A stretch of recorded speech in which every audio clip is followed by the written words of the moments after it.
Heard every week on the amateur radio bands all around the world, broadcast on low-power AM and FM stations all across the United States, and one of the first podcasts on the Internet. We are This Week in Amateur Radio, the worldwide premier amateur radio and technology news magazine and bulletin service of the air. Here are the stories for release around the earth as we come to air with edition number 1395 of This Week in Amateur Radio. The ARRL Volunteer Examiner Coordinators are ready to file 2,500-plus license applications. The Internet Archive hits over 1 trillion web pages that are archived. The HARP campaign is now on the air, focusing on HF and VLF propagation. Skywarn Recognition Day for 2025 has been canceled. The ARRL issues a call for technical manuscripts. The Radio Society of Great Britain announces an amateur radio construction project competition. Space debris in orbit is now officially becoming a problem. The Amateur Radio Digital Communications announces funding opportunities that you can apply for.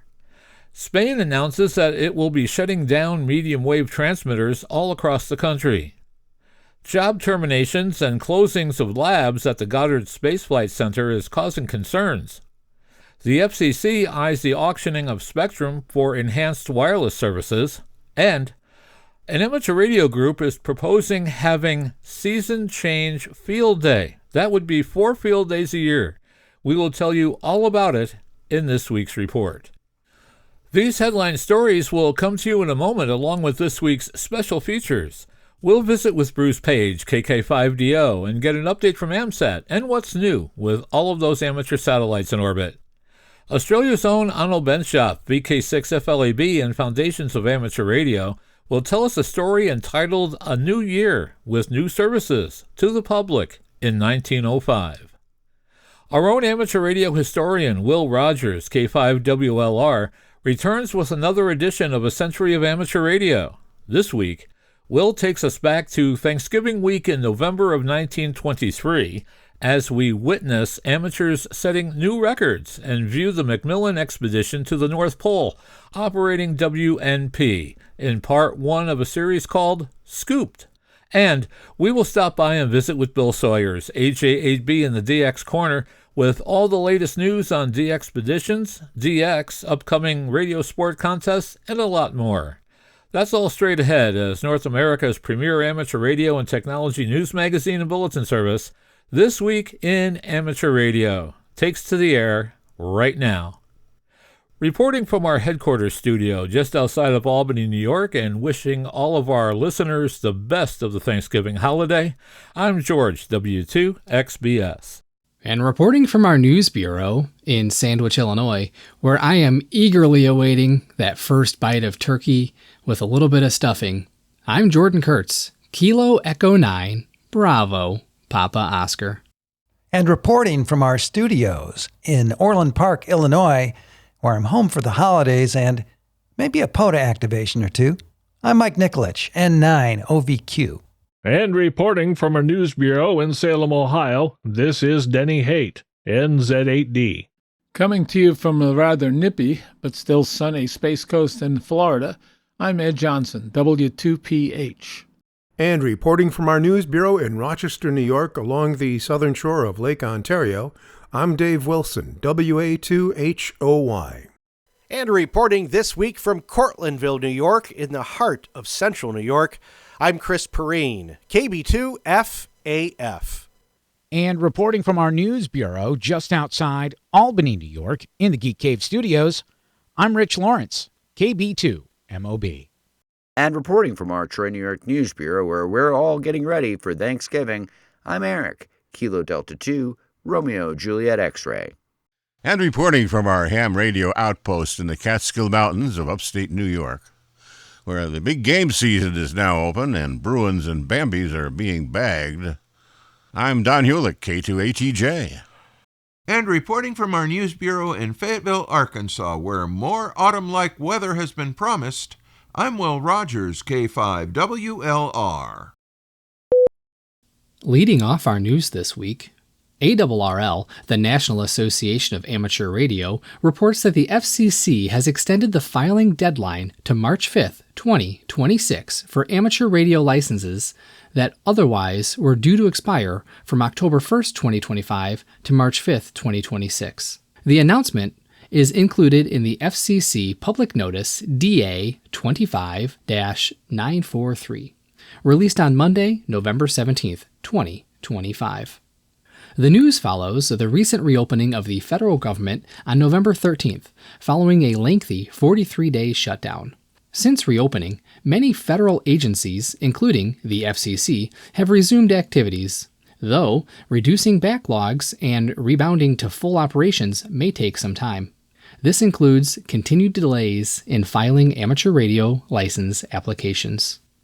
The FCC public notice includes, for personal radio licenses, for example, amateur, ship, aircraft, GMRS, and commercial operator licenses renewal, filings originally due on October 1, 2025 through the including March 5, 2026 are now due on March 5, 2026.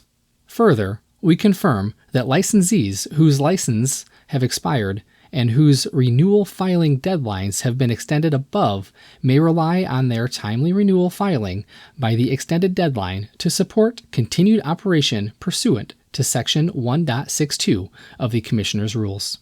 ARRL Volunteer Examiner Coordinator Manager Maria Soma, AB1FM, explained that the announcement means that amateurs whose license expired or will expire between October 1, 2025 and March 5, 2026 may continue to operate upon completing a license renewal filing by March 5, 2026. Soma added that the FCC ULS systems are available again, which include the License Manager System, FCC License Search, and Application Search databases, as well as the CORS system. She noted, however, that the electronic batch filing is not yet available. The EBF system is used by ARRL, VEC, and all VEC organizations to file exam sessions, individual applications, and club license applications, said Soma. This means that applications for new and upgraded licenses, as well as individual and club license filings, are not being processed at this time. During the shutdown, the ARRL VEC urged its volunteer examiners to continue giving ham radio exam sessions. We have over 2,500 license applications ready to file as soon as the EBF system becomes available and fully operational, added Soma. ARRL VEC is prepared to submit a backlog of sessions and applications to FCC for issuing licenses.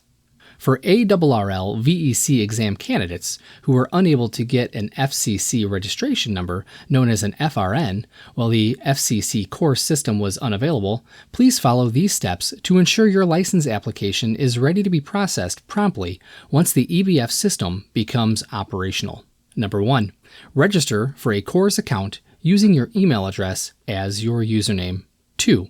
Verify your account, then log in and obtain your FCC registration number, FRN. Be sure to register as an individual. Enter your personal information exactly how it appears on your photo ID. Once you receive your FRN, save it carefully. This will be your permanent FCC identifier. 3. Send your name, test date, and new FRN to the ARRL VEC via email to vec@arrl.org. The nation's longest government shutdown ended with lawmakers' agreement on a bill that maintains funding for federal agencies and programs at least until January 30th, 2026, when the country could face a replay of the closure.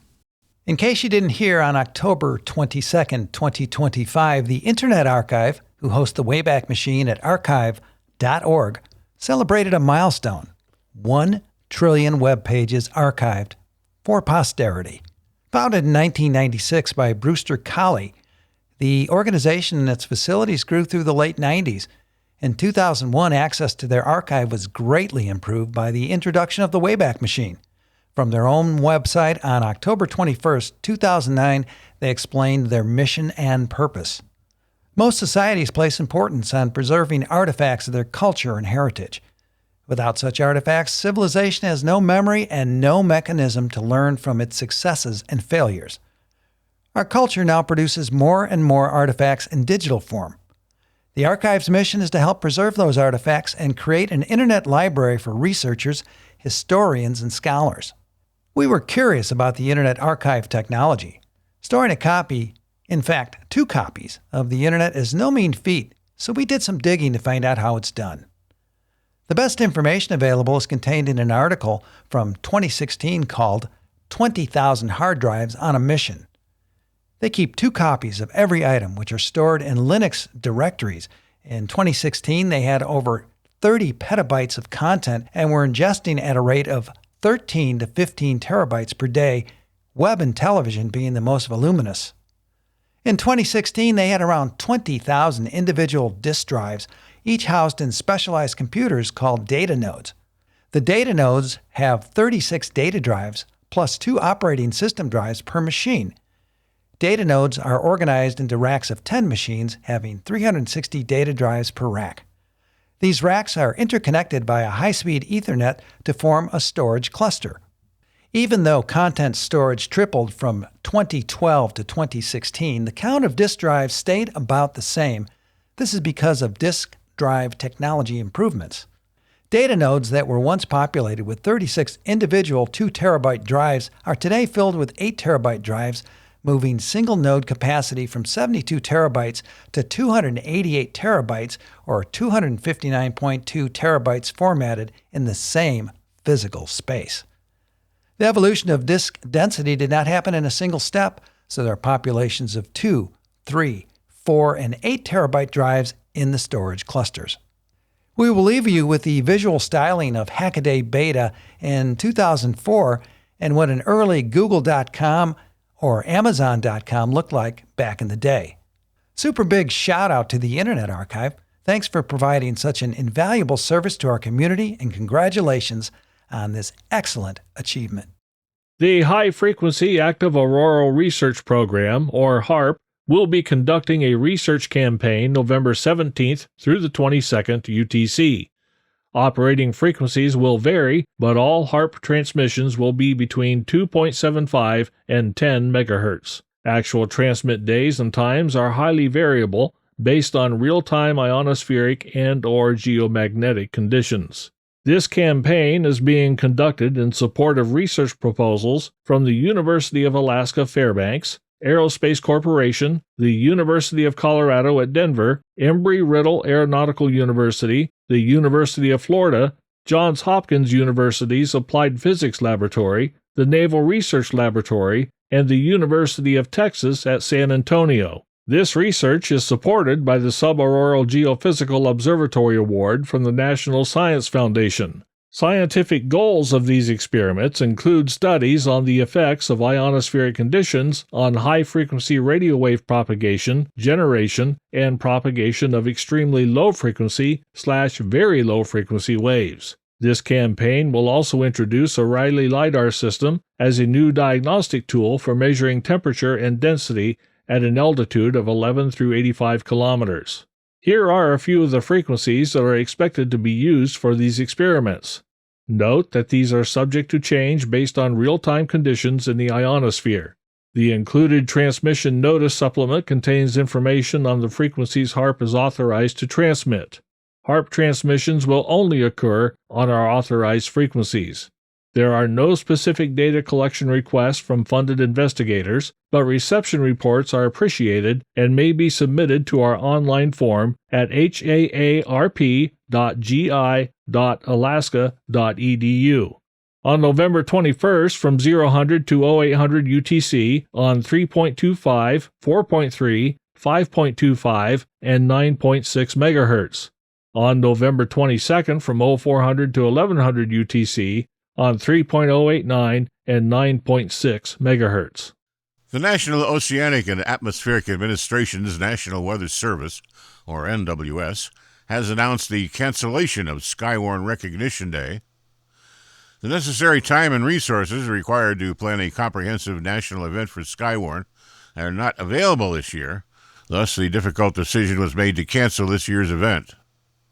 Established in 1999 by the National Weather Service and ARRL, Skywarn Recognition Day celebrates the critical contributions that Skywarn volunteers make in supporting the National Weather Service's mission to protect life and property. Amateur radio operators constitute a significant portion of these volunteers. The National Weather Service ARRL Skywarn Recognition Day National Committee extends its appreciation to all Skywarn volunteers for their dedication and service to their community and offers best wishes for a safe and happy holiday season.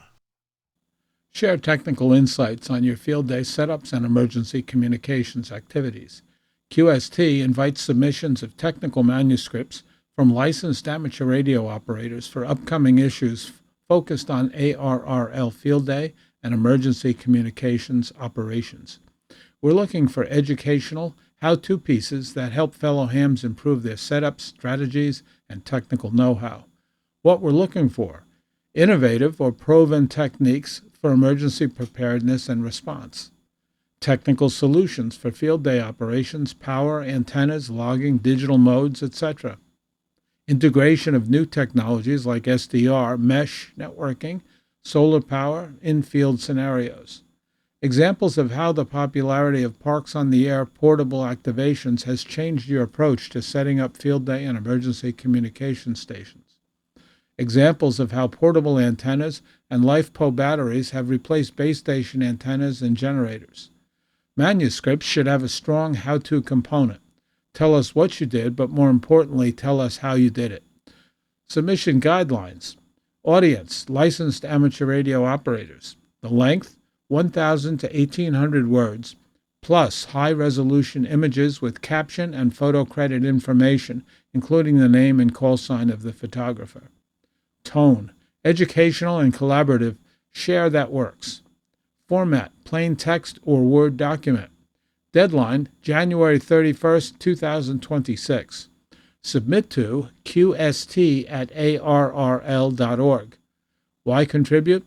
Your article could be published in QST, ARRL's membership journal, which reaches thousands of fellow amateurs across the country and beyond. It's a great way to give back to the community and inspire others with your experience. After 88 years on the air, Spain's Radio Nacional de España will stop broadcasting its Rene and Radio 5 networks on medium wave AM radio as the country's public broadcaster seeks to expand its digital radio DAB+ footprint. Radio Televisión Española, or RTVE, the parent to Rene, formally announced the end of Rene AM broadcasts on November 18th. The AM broadcasts will end before December 31st, and listeners will be informed through a special campaign. Rene and Radio 5 operate on approximately 32 different AM frequencies across Spain, according to the 2025 World Radio TV Handbook.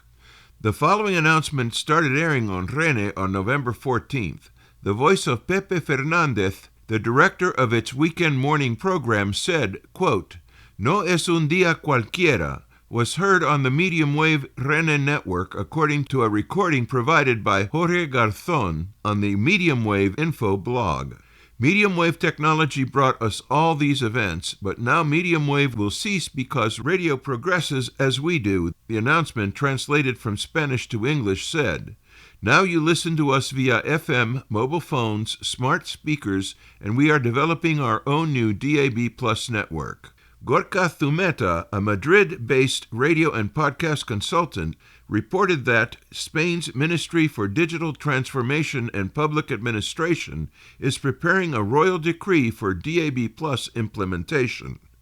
The plan establishes that Rene must guarantee DAB+ coverage for 70% of Spain's population in 2026 and 85% in 2027.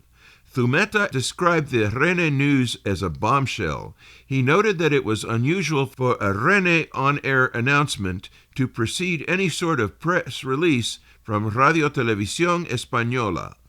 Listenership and energy costs, Zumeta said, lightly explain Rene's decision to go forward with an AM shutdown. In 2013, Thumeta cited data that showed Rene's AM broadcasts had approximately 176,000 listeners.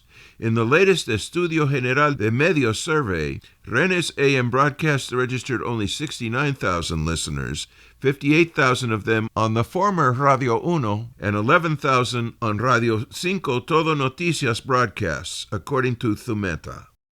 If you or your club are developing projects that advance amateur radio or digital communications, now's a great time to apply for Amateur Radio Digital Communications, or ARDC, grant funding, with the next application deadline on February 1st, 2026. The Foundation has been awarding grants since 2019, supporting a wide range of initiatives that strengthen and expand the amateur radio and digital communications communities. ARDC's priority areas for funding reflect the organization's broader vision and strategy for supporting experimentation, education, and open technology within the amateur radio and digital communications communities. They are especially interested in projects that align with these three areas: research and development, open hardware and software systems that enable learning and experimentation, such as software-defined radios, open codec technologies, and new modulation techniques. Space-based communications, projects that create or expand access to satellite communications for amateur radio and digital communications, engaging communities in wireless experimentation programs such as repurposed commercial satellites and space-based tools for learning. Open source education, scalable open educational materials and hands-on projects that make amateur radio and digital communications more accessible, especially for new learners and clubs. Proposals are welcome across the full range of projects that align with these areas and remain a priority in ARDC grant-making decisions. Learn more about these priority areas and ARDC at ardc.net. Alarm is growing among federal workers at NASA's iconic Goddard Space Flight Center's main campus in Greenbelt, Maryland, the nerve center for groundbreaking missions like the Hubble and James Webb Space Telescopes, as more than a dozen buildings on the campus are being emptied and padlocked during the federal shutdown, with very little notice to employees, said four sources who spoke to CNN on the condition of anonymity for fear of retribution. NASA's leadership has pushed back against those concerns. In one instance, furloughed employees were given just days to temporarily return to work and help empty entire buildings of highly specialized equipment, according to sources and internal emails obtained by CNN. In the communications, NASA managers wrote that equipment not moved in time, including one-of-a-kind hardware, could be thrown away or donated. In a statement, NASA spokesperson said the building closures are part of a strategic consolidation plan mapped out by Goddard leaders that should not impact ongoing projects. One document reviewed by CNN, which was compiled by more than a dozen Goddard workers concerned about the steps taken at the campus, states that 13 buildings are being shuttered, including about 100 laboratories. The roughly 1,270-acre campus includes more than 30 large buildings and dozens of smaller structures. The changes described by sources have the space agency's engineers concerned they could permanently lose access to equipment and facilities that are crucial to keeping current and future projects on track. This story, although primarily for our Radio Society of Great Britain members listening, contains an idea almost every ham radio club should look at emulating. Whether you have only recently soldered your first wire in a kit build, or you have experience in designing an advanced software or systems engineering project, the RSGB construction competition is for you. As part of the RSGB's strategic growth priority, it wants to inspire people from different communities to find out more about amateur radio. That is why the Society has introduced a new category this year called Reimagination. If you think your project could be interesting to the maker community, or if you have an idea that could encourage people from groups such as Men's Sheds to try amateur radio, this is the category for you. If it is radio-related but motivates non-radio amateurs to find out more, the RSGB welcomes your entry. There are 6 other categories, which means there is literally something for everybody. You must be an RSGB member to enter, But you can live anywhere in the world, as entries will be judged online to allow you to participate and demonstrate your creativity remotely. The deadline for entries is March 1st, 2026. The European Space Agency, ESA, now estimates that over 140 million pieces of space debris, each larger than 1 millimeter, are traveling in Earth's orbit at an average velocity of 7 or 8 kilometers per second. As the number of defunct and fragmented human-made objects in space rapidly increases, so do the hazards they present. This number has grown. The Tiangong Space Station core module, Tianhe, launched in 2021, was impacted by a micrometeoroid and orbital debris event within just 2 years.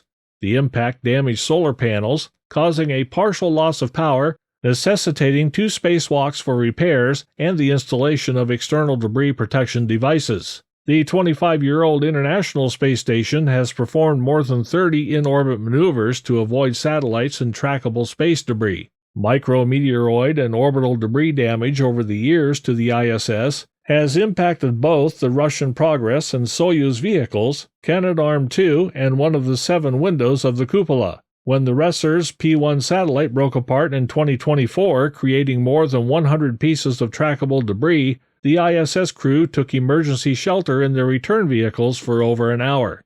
Several well-known radio amateurs are among recipients of this year's honors from the Radio Club of America, or RCA, an organization of both professionals and amateurs that's been promoting advancements in wireless communication for more than 100 years. The awards were announced in the fall of 2025 issue of RCA Proceedings magazine. Among the amateurs recognized this year by RCA are noted contester, former RCA president, and DX Engineering CEO Tim Duffy, K3LR, the recipient of the Edgar F. Johnson Pioneer Citation for noteworthy contributions to RCA. Chester B. Scholl Jr., K3LA, receiving the Special Services Award for significant work to promote RCA's goals. Julio Ripoll, WD4R, longtime amateur radio coordinator at the National Hurricane Center, recognized for his service at WX4NHC with the Barry Goldwater Amateur Radio Award. And Dr. Christina Collins, KD8OXT, this year's recipient of the Carol Perry WB2MGP Young Professionals Award. Collins is the Chief Operations Scientist for the AMSAT Personal Space Weather Station Network. She also voices announcements heard each hour on WWV and WWVH as part of the WWV Scientific Modulation Working Group. In addition, several hams nominated as LCA Fellows, including AT&T Executive Brian Daly, WB7OML, Ham SCI founder and coordinator Dr. Nathaniel Frizzell, W2NAF, radio historian Felicia Kreutzer, KA2GXL, public safety communicator and former ARRL Western Washington Section Manager Monty Simpson, W7FF, and Angel Vasquez, WP3R, head of telescope operations for the Arecibo Observatory in Puerto Rico. The awards will be presented at RCA's annual Technical Symposium and Awards Banquet on November 22nd in Washington, D.C. Federal Communications Commission Chairman Brendan Carr has introduced a proposal to expand access to mid-band spectrum for future wireless technologies. The draft notice of proposed rulemaking seeks public input on auctioning as much as 180 megahertz of spectrum in the 3.98 to 4.2 gigahertz range known as upper C-band for use in 5G and upcoming 6G networks.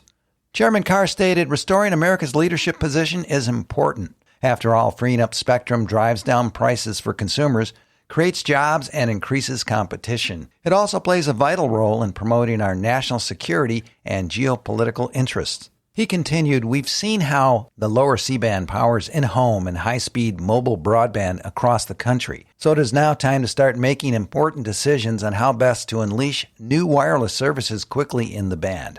The proposal is part of a broader initiative to strengthen U.S. leadership in wireless innovation while maintaining aviation safety standards in adjacent frequencies. The Commission plans to vote on the proposal at its November open meeting. The Digital Library of Amateur Radio and Communications recently added publications provided by AMSAT from 1969 through 2013 to the Internet Archive. These include the vast majority of issues of the AMSAT newsletter, AMSAT Satellite Report, AMSAT's Orbit magazine, and the AMSAT Journal for that time period. The Digital Library of Amateur Radio and Communications is a library of materials and collections related to amateur radio and early communications. The DLARC is funded by a significant grant from Amateur Radio Digital Communications, a private foundation, to create a digital library that documents, preserves, and provides open access to the history of this community.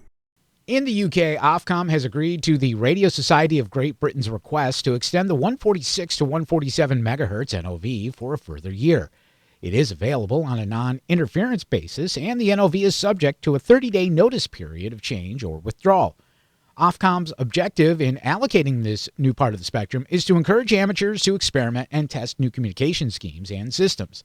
The RSGB VHF manager would therefore welcome reports of innovative use of the spectrum to support future discussions via the email vhf.manager@rsgb.org.uk. Full license holders can apply for the 146 through 147 MHz NOV on the RSGB website. Hello and welcome to the DX Corner for your weekly dose of DX. I'm Bill, AJB. I hope you've been tuning around the bands this past week. It won't be long until sunspots start to decline, and you will long for the days of openings like we've been having now. Also, stay tuned next week for an announcement about a way you can learn some tips and tricks for finding and logging great DX.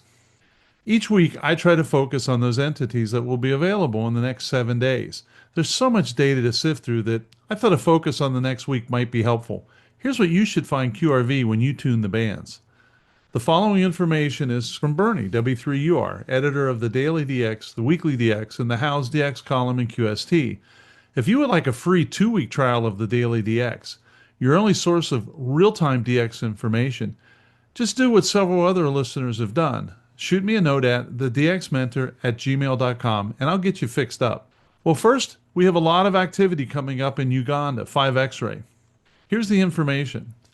SM0HPL Anders will go back to Nyala just outside of Kampala soon and operate as 5 X-ray 7 Whiskey if he can get his license. He's been trying to get through the country's new online application system.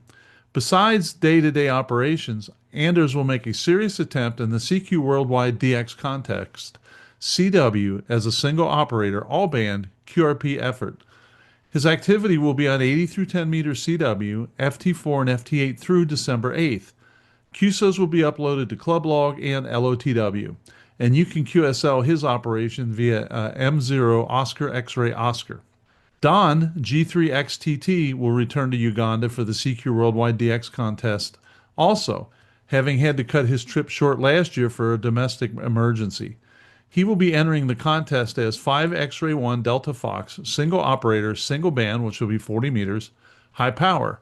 And you can QSL G3XTT's operation via his call or ClubLog.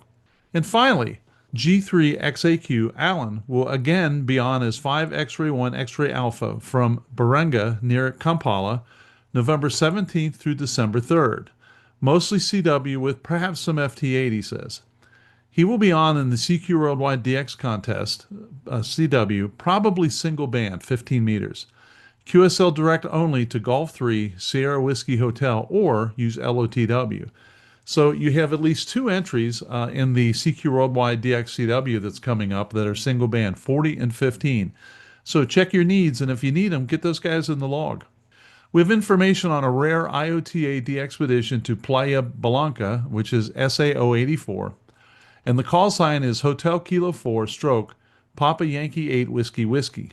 Renato has mounted an IOTA DXpedition to Playa Blanca, which is part of Colombia's Choco Department South Group. He had requested the call sign 5 Juliet 4 Whiskey, but his request was denied, so he's using the Hotel Kilo 4 stroke Papa Yankee 8 Whiskey Whiskey instead. Renato is QRV, quote, with good openings for the U.S. and Europe on 15 meters, even with low power, end quote. He's operating 80 through 10 meter CW, sideband, and digital modes.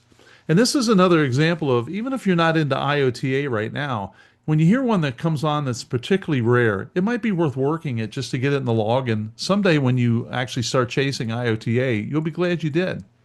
So here's some details on a de-expedition to Cambodia that should be QRV by now. The X-Ray United 7 Romeo Charlie IOTA de-expedition is QRV until December 3rd and is proceeding as planned, with updates to be provided to the DX community via their website. Wikipedia describes Koh Ta Kiev as, quote, the biggest of a small group of Cambodian islands situated 4 kilometers off Otres Beach in Sihanoukville City, as 1 kilometer off the coast of Reem National Park, end quote. So there's another one. Get them in the log.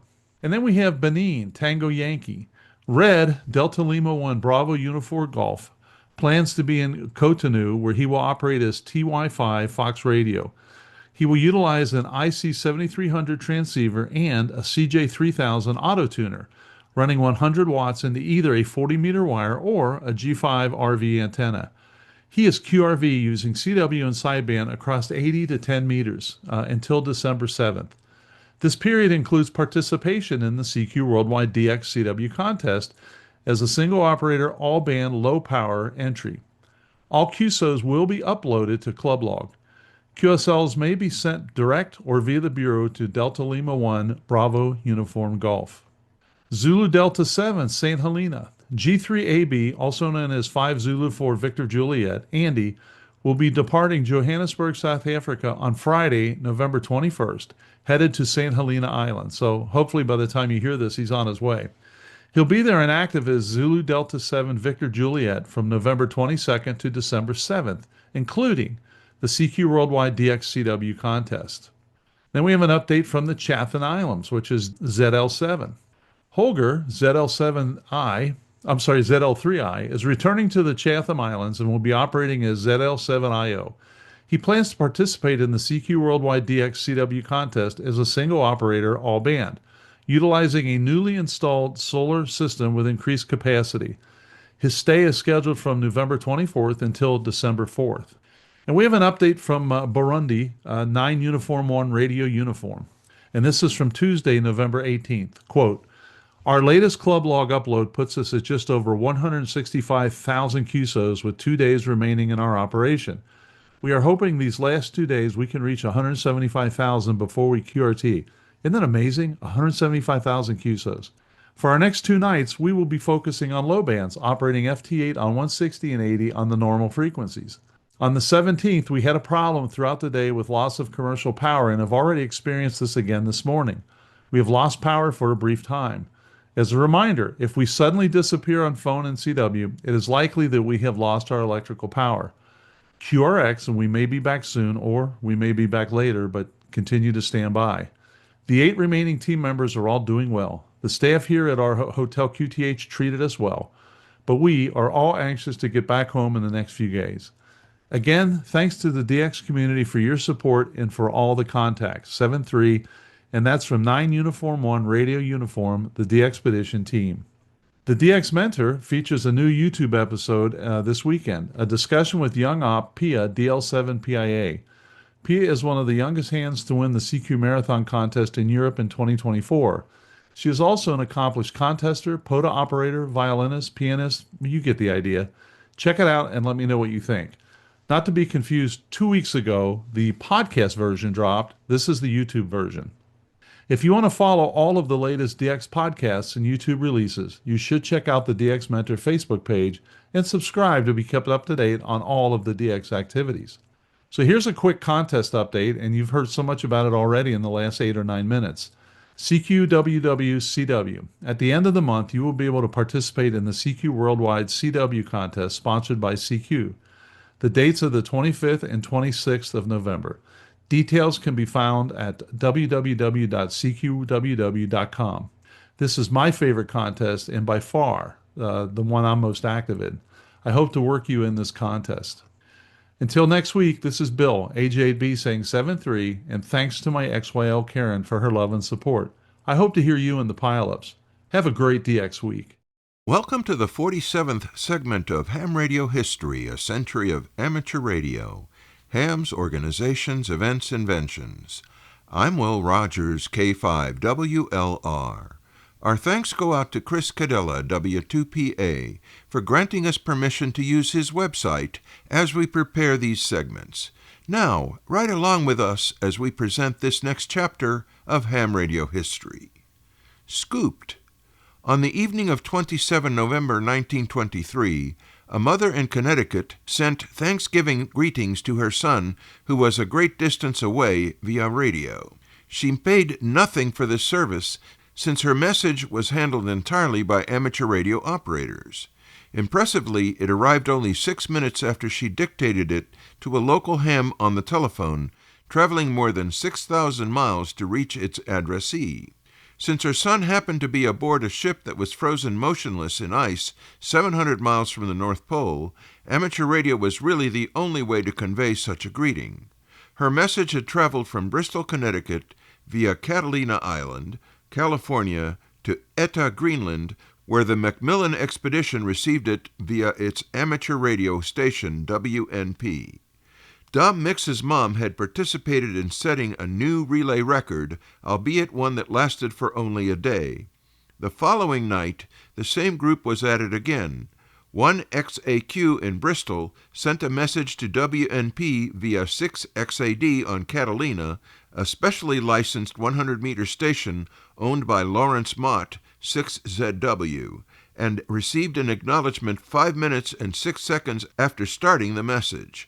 This was now the longest three-station round-trip relay, 12,300 miles, and the fastest, traveling at 2,412 miles per minute. QST mistakenly printed it as miles per hour in the summary box, though fast for transportation, that would be quite slow for radio.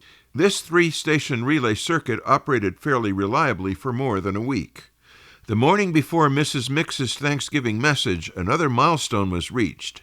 Deloy at French 8AB sent a message addressed to WNP to 1XAM, John Reinhardt's experimental station, who telephoned it to 1HX, who then passed it to 6XAD as before.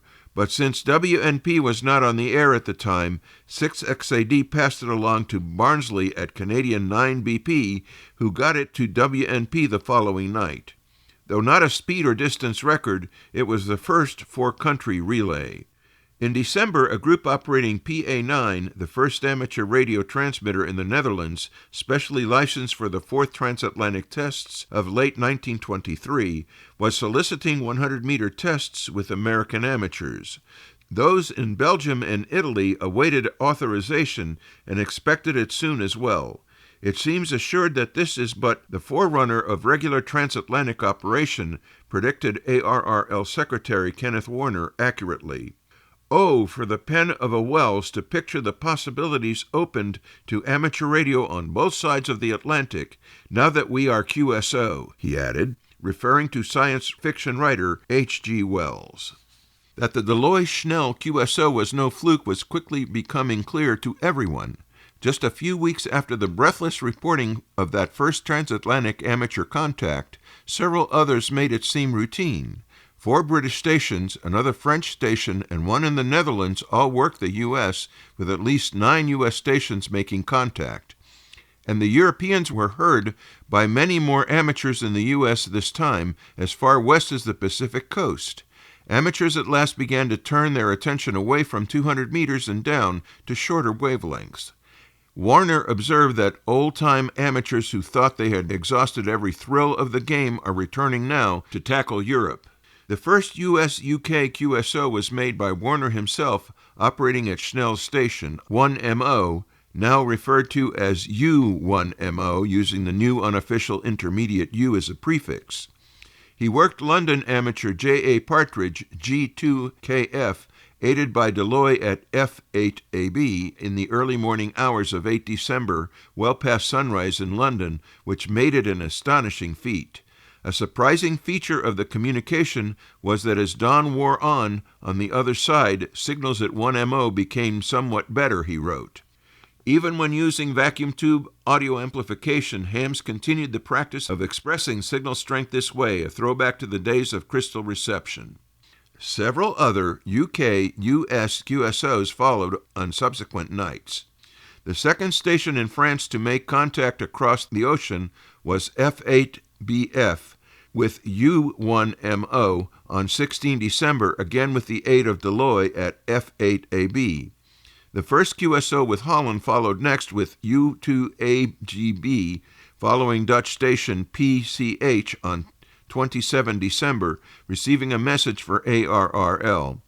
U2AGB now held the record for most stations worked in Europe, with 6 QSOs in 3 countries. Deloy was copied as far as the Pacific Northwest. In fact, F8AB was the most often copied European station, often readable 25 feet from the loudspeaker. Now in regular contact, U1MO and F8AB lost track of the number of QSOs they'd completed and had passed more than 50 messages. All of the new QSOs were made in a range between 108 and 118 meters wavelength. Probably we went through so many years of vain struggling for contact with Europe simply waiting for a Deloy and a Schnell to try it on the shorter waves, remarked Warner with unnecessary equivocation. He did not quite understand why using shorter wavelengths mattered, pondering, radiation at the higher frequencies is somewhat better, it is true, but not enough of itself to account for the difference. QRM is less, it is true, but that can account for it. He chose at this point to agree with the theory that simply using an aerial cut to a length much longer than its fundamental wavelength resulted in this benefit. If we built special small aerials for 100 meters, we would be no better off than in the past years on 200 meters, he wrote. The steadiness of the shortwave signals was also quite surprising, but apparently not yet convincing enough. Expert opinions abounded in an effort to explain the successes at 100 meters.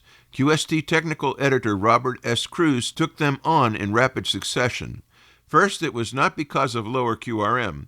He pointed out that there was plenty of 100-meter QRM in the Hartford area from KDKA's shortwave broadcasts and from the harmonics from very many lower-frequency stations, including U6PL, who was completely inaudible in Connecticut on his primary wavelength.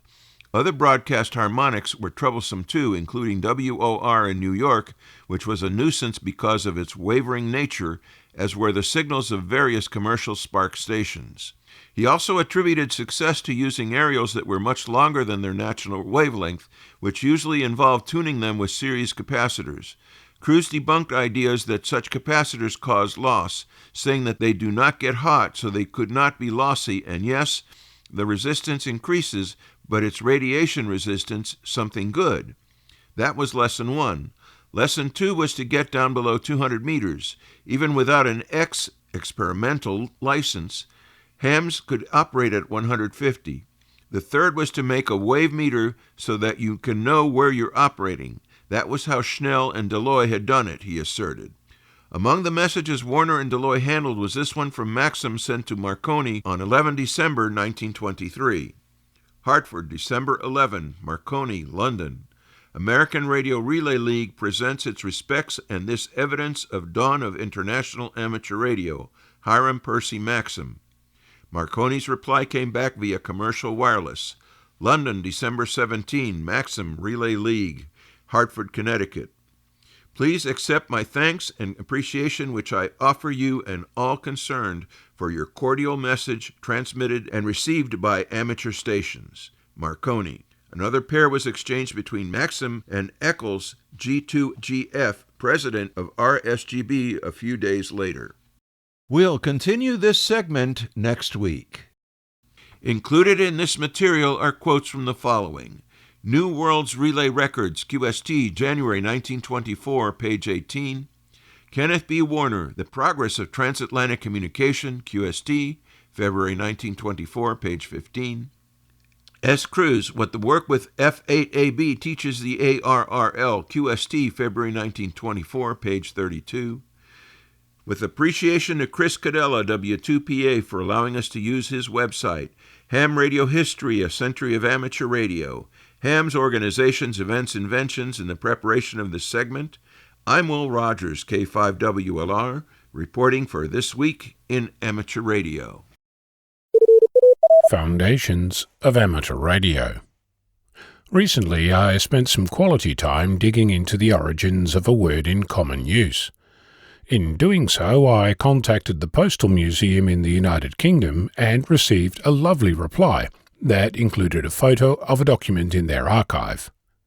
The document, a Post Office circular from Friday, December 30th, 1904, number 1641, introduces a new service offered by the Post Office.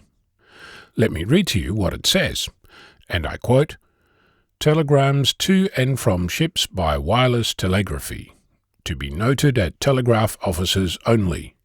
With the present circular is enclosed a list showing the wireless telegraph stations in the United Kingdom worked on the Marconi Company system, and the hours up to which telegrams can be received at those stations for transmission by wireless telegraphy to certain ships fitted with Marconi apparatus.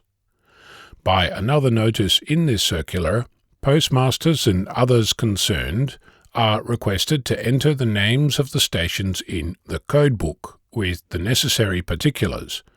Ships will be issued for insertion in the Post Office Guide. On and from the 1st January 1905, telegrams may be accepted from the public on the following conditions. Subject to the inland regulations with regard to counting, the charge, which must be prepaid in the usual way by means of stamps, will be at the rate of 6.5 pence a word, with a minimum of 6.5 shillings per telegram. The name of the wireless station will in each case pass as one word in the address. The word radio, which is not charged for, should be telegraphed in the service instructions." End quote. When I read that, it made the hair stand up on the back of my neck. The introduction of a wireless telegram service under the service heading of radio, with a photo of the actual document that introduced it into the world.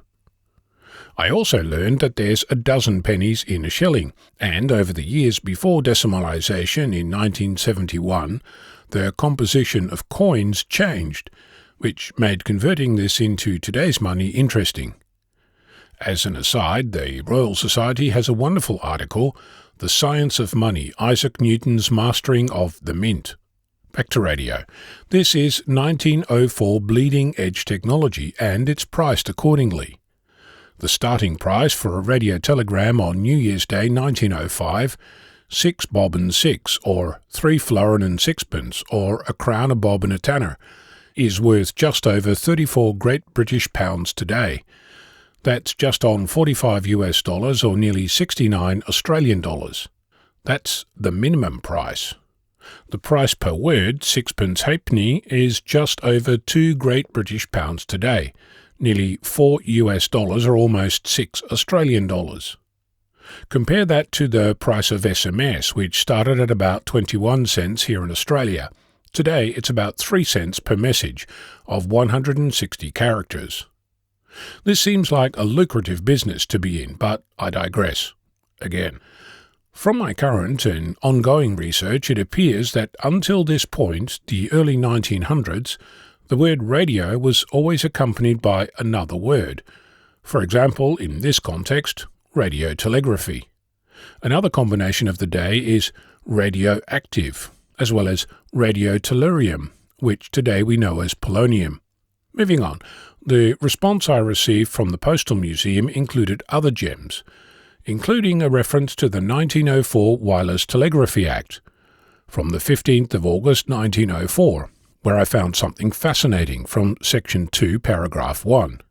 Quote, "Where the applicant for a license proves to the satisfaction of the Postmaster General that the sole object of obtaining the license is to enable him to conduct experiments in wireless telegraphy, a license for that purpose shall be granted, subject to such special terms, conditions, and restrictions as the Postmaster General may think proper, but shall not be subject to any rent or royalty." End quote. I think that's the birth of amateur radio licensing in the United Kingdom right there. As an aside, because I cannot help myself, the definition of the expression wireless telegraphy is pretty interesting too, reminding me of a quote, variations going back to at least 1866. incorrectly attributed to Einstein, that goes something like this. You see, wire telegraph is a kind of very, very long cat. You pull his tail in New York and his head is meowing in Los Angeles. Do you understand this? And radio operates exactly the same way. You send signals here, they receive them there. The only difference is that there is no cat. Seems that the drafters of the 1904 Wireless Telegraphy Act had the same thing in mind when they wrote, quote, "The expression wireless telegraphy means any system of communication by telegraph as defined in the Telegraph Acts 1863 to 1904, without the aid of any wire connecting the points from and at which the messages or other communications are sent and received." End quote. Now, as I said, I'm still working on this because the word radio as a concept had to have been conceived before the Post Office Circular was written, printed and published. It might transpire that this was the brainchild of a single individual, or it might be that this was a term whose time had arrived, or this might not be the first occurrence of the word radio as a concept. Today we think nothing of it when we use it to turn on the radio, listen to or talk on the radio, radio for help, break radio silence, and plenty of other uses of this now ubiquitous word. Thanks again to the Postal Museum for finding and photographing the Post Office Circular for the 30th of December 1904, which at this stage appears to be the first occurrence of the word radio on its own, and for referring me to the 1904 Wireless Telegraphy Act, which appears to be the birth of amateur radio in the United Kingdom. You can find both documents on my project site at vk6flab.com. I should also mention the brave individuals who took the time to share with me how to refer to Old British money. Any mistakes are all mine. I'm Ono, Victor Kilo 6, Foxtrot Lima, Alpha Bravo. The ARRL has published its 2024 annual report. Included is a summary of the July 2024 decision made by the ARRL Board of Directors to approve a strategic direction, adding inspiring and educating youth as a third advocacy priority, alongside ARRL's longstanding commitments to promoting and protecting amateur radio. Also included is ARRL's report to America, which recognizes the contributions of radio amateurs, particularly those involved with the Amateur Radio Emergency Service, in supporting emergency response efforts during various natural disasters. The report concludes with copies of the 2024 and 2023 financial statements and an independent auditor's report.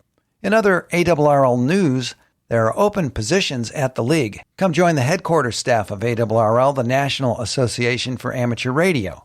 We are currently seeking qualified applicants for the following positions: Membership Manager, Senior RFI Lab Engineer, Public Relations and Outreach Manager, and Purchasing Associate. Full details may be found on the ARRL HR webpage at www.arrl.org/careers. In 2022, AMSAT rolled out its community-based youth initiative program, which provides age-appropriate lessons about satellites for youngsters in two age groups, grades 5 through 7 and grades 8 through 12. In the first year, a grant from the Quarter Century Wireless Association helped get things going. 3 years later, as the initiative gathers even more momentum, Amateur Radio Digital Communication has announced that it is providing the initiative with 2 grants designed to enhance both of the student group's learning experiences. One grant will allow production of a coloring book for the younger students, who are of elementary school age. The pages will depict satellites being used to aid in pollution control, wildfire fighting, broadcasting, and navigation. The other grant will help secure more software licenses for online courses for the older students, who are of high school age. The first course is called Introduction to Satellite Meteorology, and visitors to Hamvention this past spring got a preview of its contents. Central to the initiative are its 2 websites, KidsSat and BuzzSat, which contain age-appropriate activities for the younger and older students, respectively. The students also have access to a network of online software-defined radios that they can use as ground stations for receiving images and telemetry from satellites making passes overhead. Bruce Page, KK5DO, is here now with this week's AMSAT report. Bruce? Thanks, John. A few weeks ago, we spoke about a Japanese satellite, BOTAN. It has been operational.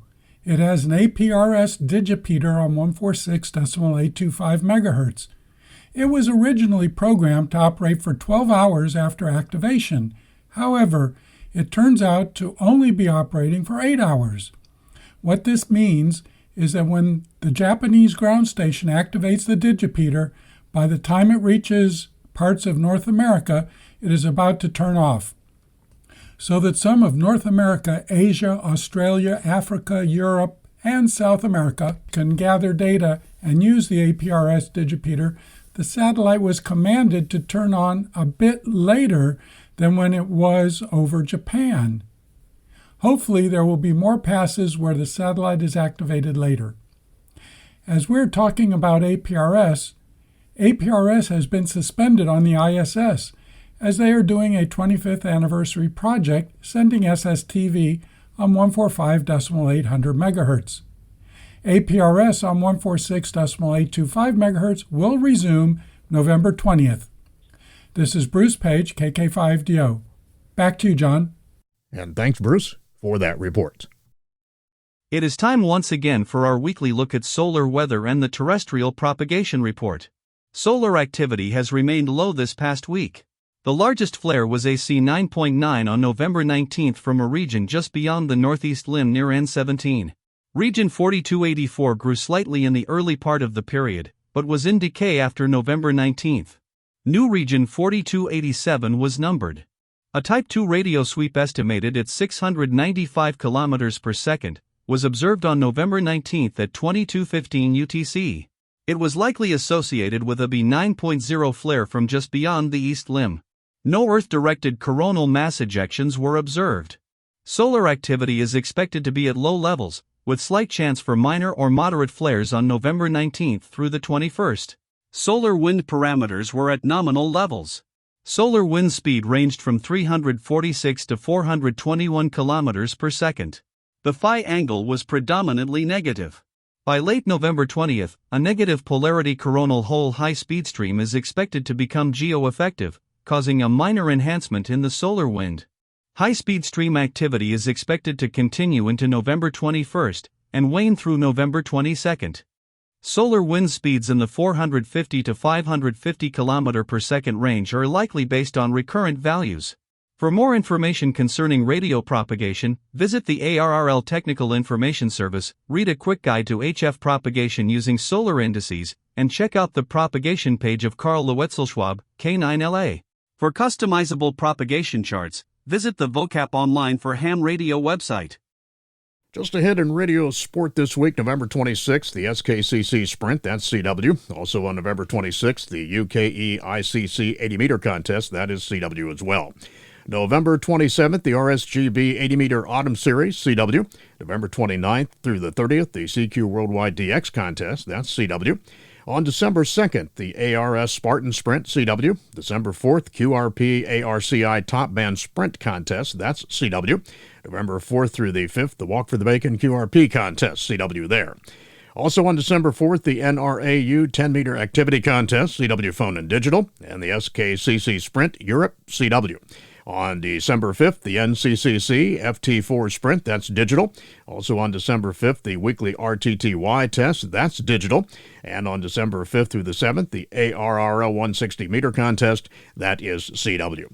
Remember to visit the ARRL contest calendar for more events and information. Upcoming section, state, and divisional conventions, December 12th through the 13th, the Tampa Bay Ham Fest hosting the ARRL West Central Florida Section Convention, that's in Plant City, Florida. January 10th, Ham Radio University, ARRL New York City Long Island Section Convention, that's in Brookville, New York. January 16th through the 17th, the Southwest Florida Regional Ham Fest, that's the ARRL Southern Florida Convention, and that's in Fort Myers, Florida. And on January 30th through the 31st, the Jackson MS Capital City Ham Fest, ARRL Mississippi State Convention, that's in Jackson, Mississippi. And remember to search the ARRL Ham Fest and Convention database to find more events in your area. The Hunt Valley, Maryland Amateur Radio Club of the National Electronics Museum will commemorate 2025 Pearl Harbor Day and the role of electronics in World War II, December 1st to the 11th, 1300 Zulu to 2200 Zulu. Primary operation will be December 1st to the 7th, with additional operation possible December 8th through the 11th, as operator availability permits. Special Event Station W2W will operate on 14.241, 14.041, 7.241, and 7.041 megahertz. Operation on 80 meters, 3.541 and 3.841 megahertz, and digital modes is possible during that event. Also, a certificate will be available. On November 7, 2025, the Attorneys General of 19 U.S. states and the Corporation Counsel for New York City submitted a letter to the Federal Communications Commission demanding that it publish a report and order that was adopted back on January 8, 2025. As described in the letter, the report and order would expand the FCC's Wireless Emergency Alerts, or WEA system, to include alerts in American Sign Language, or ASL, and the 13 most spoken languages in the United States after English. The WEA system is used to send alerts regarding emergencies like natural disasters and extreme weather events to mobile devices located in the United States. Prior to this order, the WEA system had only supported messages in English and Spanish. The Federal Communications Commission is responsible for regulating U.S. interstate and international communications. The agency is overseen by Congress and led by 5 commissioners appointed by the President.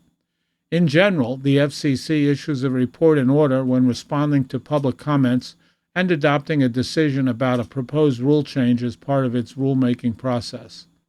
At the time of this writing, the FCC has so far failed to publish the January 8, 2025 order in the Federal Register.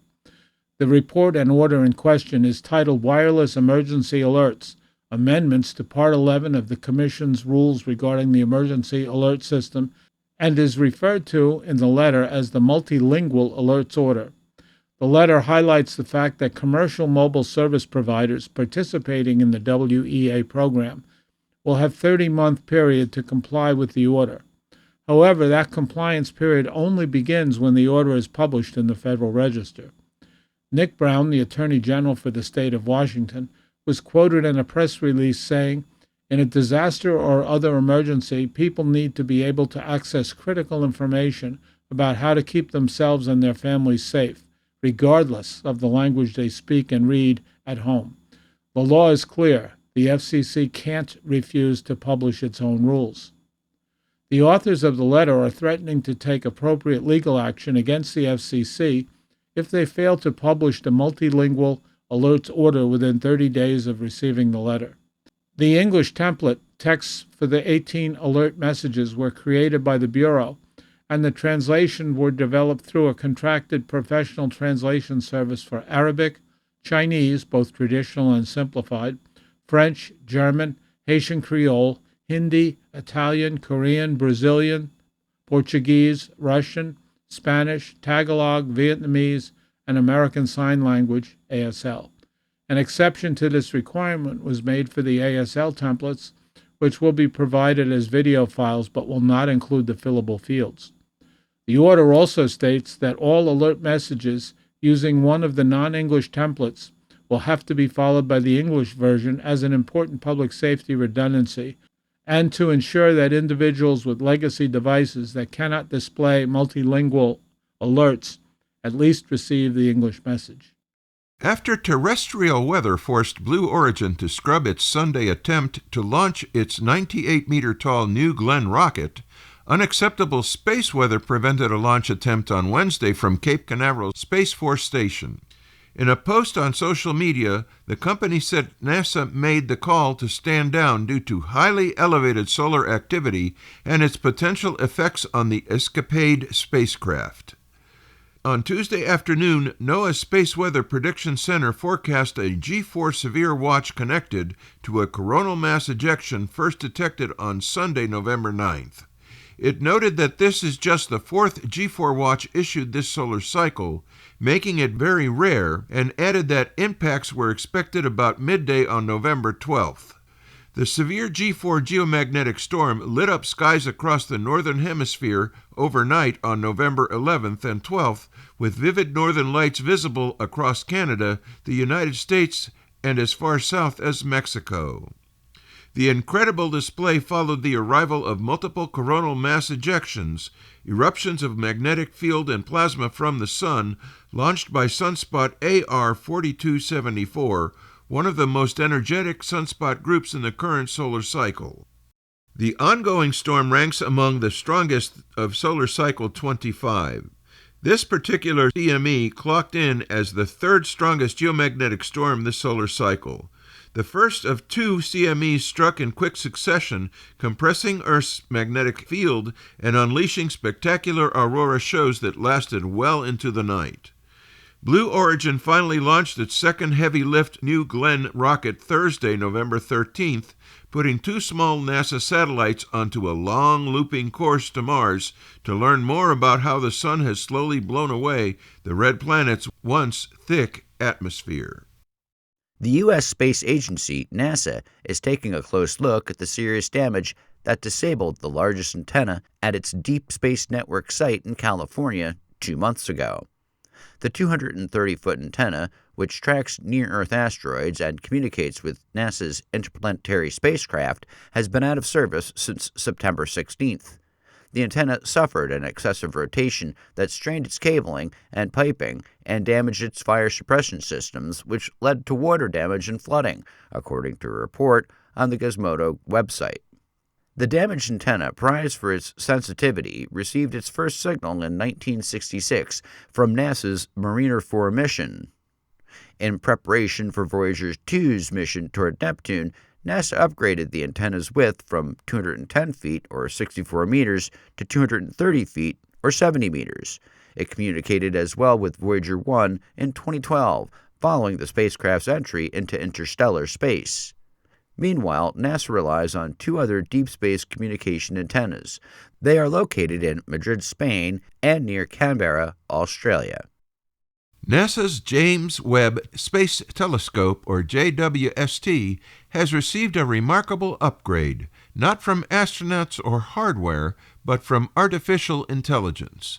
Researchers at the University of Sydney developed a software-based solution that corrected subtle image blurring in one of JWST's most sensitive instruments, restoring the telescope's precision without the need for any on-orbit servicing mission.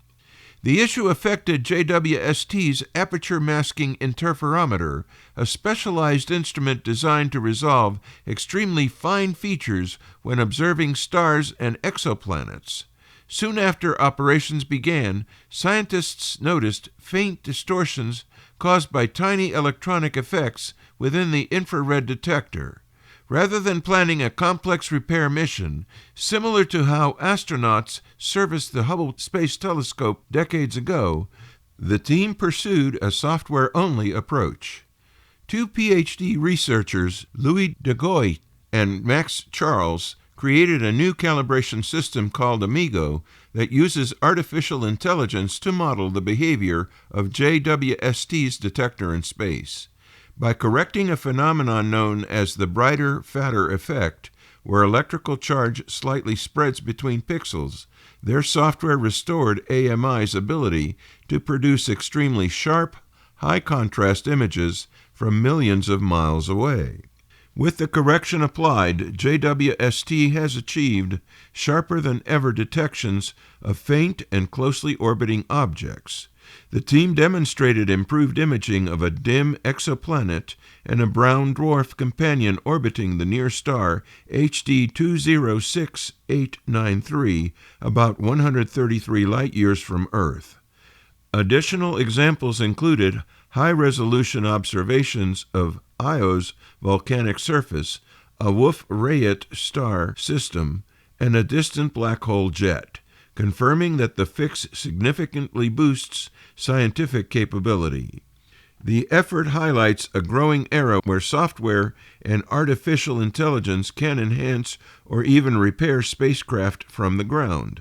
Instead of sending astronauts to bolt on new parts, they managed to fix things with code, said Professor Peter Tuthill of the University of Sydney, whose group originally contributed the AMI instrument design for the spacecraft.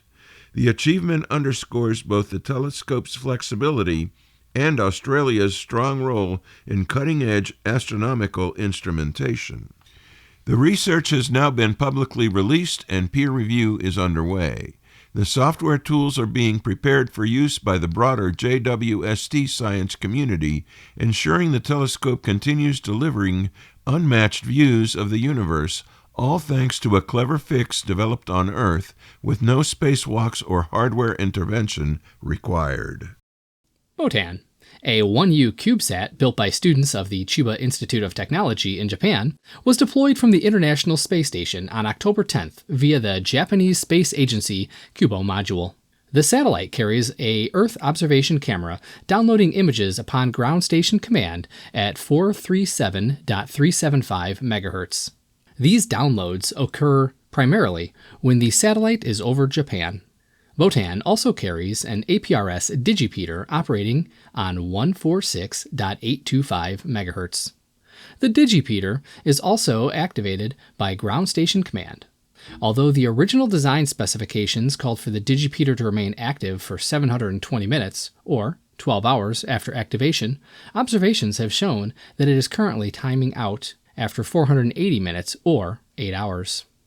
As a result, when the Digipeater is activated by the command station in Japan, it has timed out before passing over portions of North America.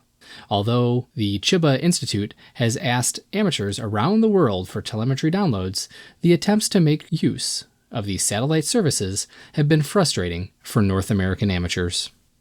Finding, collecting, and restoring vintage tech is the rewarding pastime of many in the amateur radio hobby.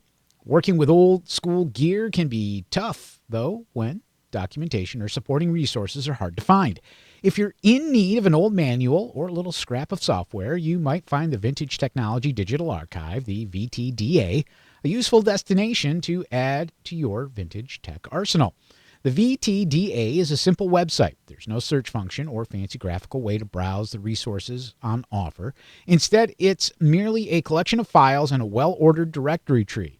Click through and you'll find a collection of high-resolution scans of various old diskettes and their packaging. Other dictionary trees will give you all kinds of useful documentation, from press releases to datasheets for printers long forgotten. You can even find Heathkit schematics and old Windows boot images if you dive into the depths. While it doesn't have everything by any means, the VTDA has lots of interesting little bits and pieces that you might not find anywhere else. It's a great counterpart to other archival efforts out on the web, particularly if you're a member of the Retro Computing Massive. The recent saga of AM and FM radio in cars usually comes down to whether or not it is included as an option or eliminated due to electric interference within the vehicle. But a new cease and desist letter issued by Neil Ardman, the owner of Georgia-based radio company NEA Broadcasting, highlights the potential visual alteration of metadata sent by stations, including via RDS and HD radio. It stems from what he has observed in his own Porsche Taycan GTS, which is manufactured by Volkswagen. Display data sent from his stations via RDS and HD, including the HD radio artist experience, is supported by what he said is its own onboard metadata service. As an example, last month a 15-year-old in Kingsland, Georgia went missing, which is where Ardman's 106.3 WKBX FM K-Bay 106 is located. He said the station ran the boy's picture via HD Radio's Artist Experience feature in conjunction with the Camden County Sheriff's Office. He said the boy's picture showed up on most auto displays, but not on the Porsche Taycans. The Porsche's metadata, Ardman said, often will attempt to match up currently playing artist and song title data to its own database, which he cited is often either inaccurate or outdated. Ardman's stations also work with advertisers to sell spots over metadata. Those ads are not seen on the Porsche's display either. It's a slippery slope, Ardman told Radio World. Do automotive OEMs get to pick and choose which ads are sent out on the display? How is it any different than if a TV manufacturer decided to cover up certain advertisements on a television program? He is also concerned as his stations, which include Coastal Georgia's WKBX and WTMP AM and FM in the Tampa-St. Petersburg area, won't be able to disseminate weather data via HD radio and RDS efficiently. The 2025 CQ Worldwide DX contest on CW is November 29th and 30th. The CQ Worldwide is the largest amateur radio competition in the world. Over 35,000 participants take to the airwaves on the last weekend of October on SSB and November on CW, with the goal of making as many contacts with as many different DXCC entities and CQ zones as possible. Online certificates are available for recent CQ Worldwide contests. Use the search to find your call in the database, then click on the CERT link to view the certificate in PDF format. Meanwhile, the Hunt Valley, Maryland Amateur Radio Club of the National Electronics Museum will commemorate 2025 Pearl Harbor Day and the role of electronics in World War II December 1st through the 11th from 1300 to 2200 UTC. Primary operation will be December 1st through the 7th, with additional operation possible December 8th through the 11th as operator availability permits. Special Event Station W2W will operate on 14.241, 14.041, 7.241, and 7.041 MHz. Operation on 80 meters, 3.541 and 3.841 MHz, and digital modes is possible during the event. A display certificate will be available via a self-addressed stamped envelope. As the Federal Communications Commission catches up on pending matters since the U.S. government shutdown, its Enforcement Bureau announced it has agreed to a consent decree with Robert Bellinger, an unlicensed radio operator on Cape Cod. The agreement results in his voluntary contribution of $7,200, payable to the U.S. Department of Treasury. Bellinger was found to be operating a pirate radio station on 93.1 FM from Cotuit, Massachusetts, a village in the town of Barnstable, about halfway between Falmouth and Hyannis. The signal, known as Three Bays Radio, also had an online Facebook presence. As Radio World reported, the Enforcement Bureau originally issued a notice of parent liability in April 2024 to Bellinger with a proposed forfeiture of $40,000, which stemmed from a Preventing Illegal Radio Abuse Through Enforcement, known as the Pirate Act, enforcement sweep. He responded to the Commission after the notice was issued, seeking a cancellation of the forfeiture due to his inability to pay the forfeiture. The Commission reviewed Bellinger's financial information, and an agent from the Enforcement Bureau also confirmed the 93.1 FM signal is no longer on the air. As a result, the Commission opted for the consent decree, resulting in Bellinger's voluntary contribution. By entering the decree, the Commission said that Bellinger admitted that the facts underlying the Enforcement Bureau's description of the case are correct. Should his station come back on the air, or if he defaults on payment during the 20-year term of the decree, Bellinger agreed to a voluntary contribution of approximately $32,000, also payable to the U.S. Department of Treasury. The transmission of radio signals of any kind was merely an experimental pursuit in Hungary until late 1925, and listening to radio over the air or having privately owned amateur equipment was forbidden. All of that was to change later that year with the start of the first Hungarian public radio broadcast on December 1st. 100 years later, amateurs in Hungary are celebrating Hungarian Radio Day, when radio was permitted there.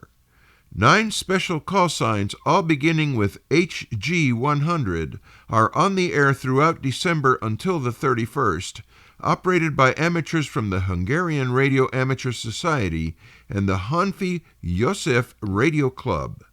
Contacts have been made since November 15th on CW, SSB, and the digital modes on 160 to 10 meters. The operators are also making use of the QO100 satellite. The Hungarian Radio Amateur Society website has a full list of the 9 call signs and more details about how to receive a commemorative certificate. It's being heralded as a milestone in the long overdue evolution of speech quality for land mobile radio systems, the use of an adaptive neural network that replaces traditional signal processing. A digital voice milestone was announced at a recent acoustics and speech conference in California when the Free DV Project's David Rowe, Victor Kilo 5, Delta Golf Romeo, co-presented a paper describing a neural network that replaces traditional signal processing with machine learning. In a recent post on the Free DV website, David called the development the first known real-world deployment of a neural codec, an important milestone that the ham community can be proud of. He and programmer Jean-Marc Bellin presented the details to attendees at the IEEE Signal Processing Society conference, where David said it was well received. Instead of using the fixed algorithms of traditional digital voice, the FreeDV radio encoder, known as RAID V1, employs fully adaptive machine learning, producing a higher quality result developed using open-source software. Writing as a guest contributor to the Amateur Radio Digital Communications website in October, David noted that the technology provides unprecedented speech quality and robustness for VHF and UHF land mobile radio applications. The Free DV project has been doing this work with grant support from ARDC.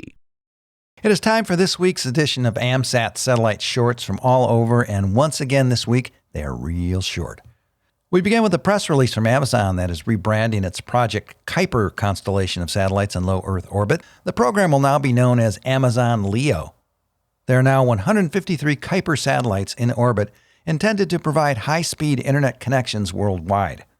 Next comes word that 3 Chinese astronauts returned from their nation's space station Friday after more than a week's delay because the return capsule they had planned to use was damaged, likely from being hit by space debris. The team left their Shenzhou 20 spacecraft in orbit and came back using the recently arrived Shenzhou 21, which had ferried a 3-person replacement crew to the station, China's Manned Space Agency said. The original return plan was scrapped because a window in the Shenzhou 20 capsule had tiny cracks, most likely caused by impact from space debris, the space agency said Friday. SpaceX launched another batch of Starlink broadband satellites last week on a Falcon 9 rocket. It was the 94th orbital mission so far this year from Cape Kennedy, breaking 2024's record of 93 launches. A SpaceX executive said at a conference recently that he expects the company to finish the year with 165 to 170 Falcon 9 launches, which would also be a record. The total number of Starlink satellites launched so far in 2025 is 2,600, and the year's not yet over. And finally this week, Lambda Vision, a biotech company, has flown 9 missions to the ISS where it produced a 200-layer protein-thin film as a precursor to an artificial retina implants. Most recently, the company won a NASA Phase 2 In-Space Production Applications Award in September to continue developing the company's in-space manufacturing process, in this case, in partnership with microgravity research firm Space Tango. Recent months have seen space fans revel in a wealth of spectacular astrophotography depicting the evolution of Comet Lemon's glowing coma and twisting tail as it journeyed through a northern hemisphere night sky swarming with satellites. While many photographers opted to post sanitized views of Comet Lemon, others intentionally compiled their images to reveal the incredible number of satellites that crossed the night sky over the course of multiple exposures.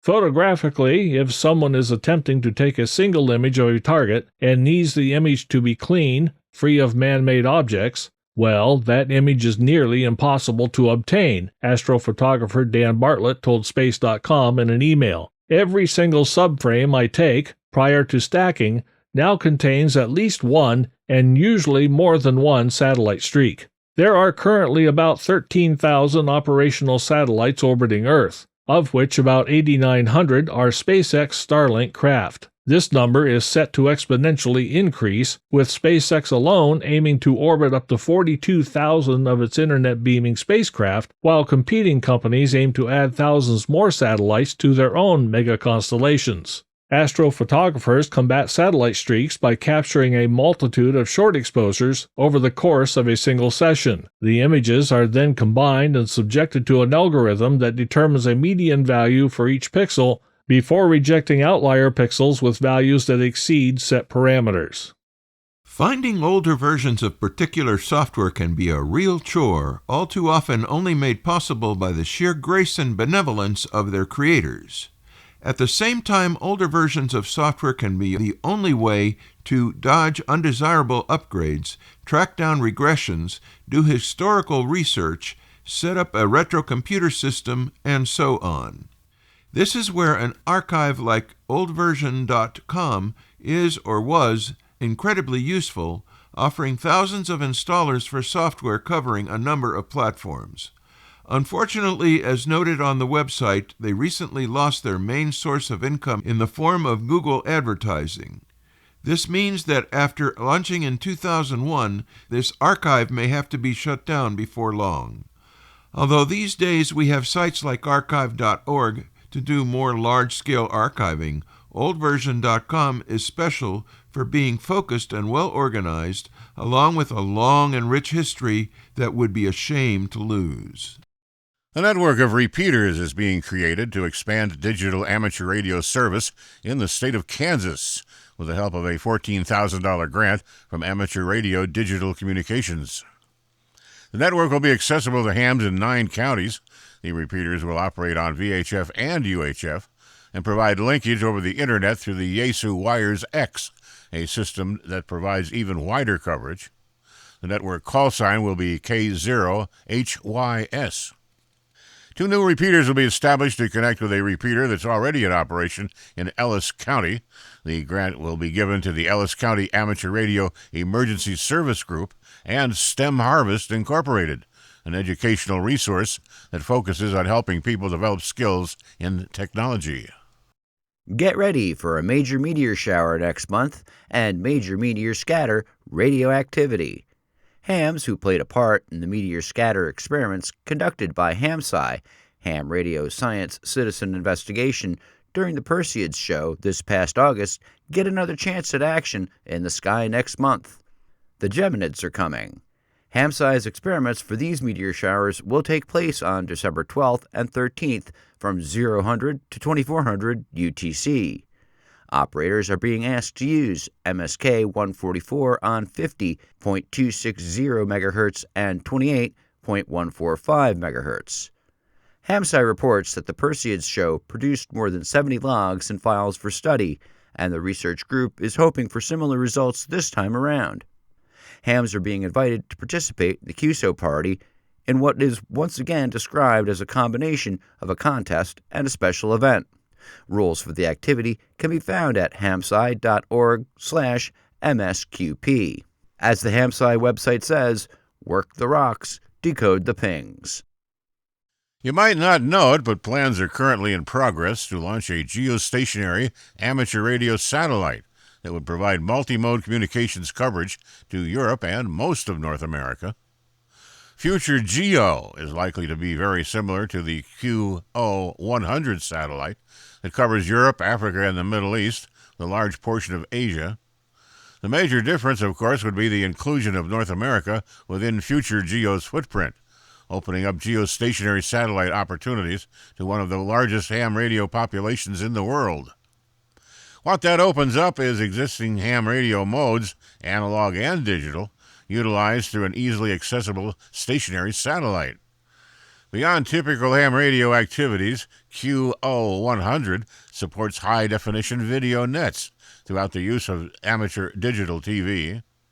Imagine receiving amateur radio television with similar ease to that of DirecTV or Starlink. Read just about any mainstream news article about amateur radio, and it's inevitably framed as old technology that's kept alive by a dedicated few. Maybe satellite-based video conferencing or high-speed data transfers without the use of Internet begins to change those old narratives. Based on current progress and the pace at which Q100 is implemented, we could see future GEO become reality within the next 4 or 5 years. For a proposed footprint that could cover most of North America, North American entities have largely been quiet, the exception being the formation of AMSAT Canada. AMSAT NA has relayed updates from the AMSAT DL and contributed to a proposal in 2023, but very little promotion has been published to their website. This is the most exciting active development in ham radio, and if this project interests you, you can promote it, present about it at an upcoming club meeting, or mention it on the air on the local repeater. And finally this week. You've heard of Winter Field Day, and you've heard of the traditional ARRL Field Day held in the summer in the Northern Hemisphere. How about a Season Transition Field Day? One was just completed in India. As surely as autumn turns to winter in some parts of the world, radio operators are curious about the impact that seasonal changes are going to have on propagation. A recent extended field day operation by a group of 17 hams from the West Bengal Radio Club tracked those changes by getting on the air near the Earth's Tropic of Cancer. This was as much an academic exercise as a radio exercise, as two professors from nearby universities collected data over the 30-hour period to be used in their research. Ambarishnag Biswas, VU2 JFA, the club's secretary, said that Suman Partara from Jhargram University and Abakach Gash from the Heritage Group of Institutions in the Kolkata are both studying disaster communications at the Indian Academy of Communications and Disaster Management. The pair hope that analysis of the data will show ways to improve the quality of emergency communications at this challenging time of seasonal change. The Tropic of Cancer was chosen because when it's summer in the Northern Hemisphere, the sun's rays are directly overhead. With the approach of winter, the sun is lower in the sky. Many of the news and information items heard in this edition of This Week in Amateur Radio have been provided by the American Radio Relay League, the ARRL Audio News Service, and the ARRL Letter, AMSAT, the Radio Amateurs of Canada, the Shortwave Listening Post, the Federal Communications Commission, the Radio Society of Great Britain, and Ofcom, the South African Radio League, the International Amateur Radio Union, the Wireless Institute of Australia and the Australian Communications and Media Authority, the New Zealand Association of Radio Transmitters, the Amateur Radio Newsline, the Rain Hamcast, Eric Guth, 4Z1UG and QSO Today, QRZ.com, the International Telecommunications Union, the 425DX News, Parks on the Air, and the Soda Reflector, and various news sources on the Internet. This Week in Amateur Radio is streamed on the Internet, broadcast on low-power FM, and heard on nets and repeaters all around the world, like the K2IWR repeater operated by the Skyline Amateur Radio Club on 147.180 MHz in Cortland, New York, where This Week in Amateur Radio is heard each Tuesday evening at 8:30 p.m. Eastern. If you would like to have your club's repeater announced on This Week in Amateur Radio, send us an email with all the pertinent information to w2xbs77@gmail.com. With special thanks to all our weekly news sources and to you, our listeners, that wraps up this edition of This Week in Amateur Radio. If you'd like to write to us, you can find everything you need, including archive editions of the news service, at our website at twiar.net. And now, for all of us at This Week in Amateur Radio headquarters and our news team around the world, this is Chris Perrine, KB2FAF, wishing you a 73.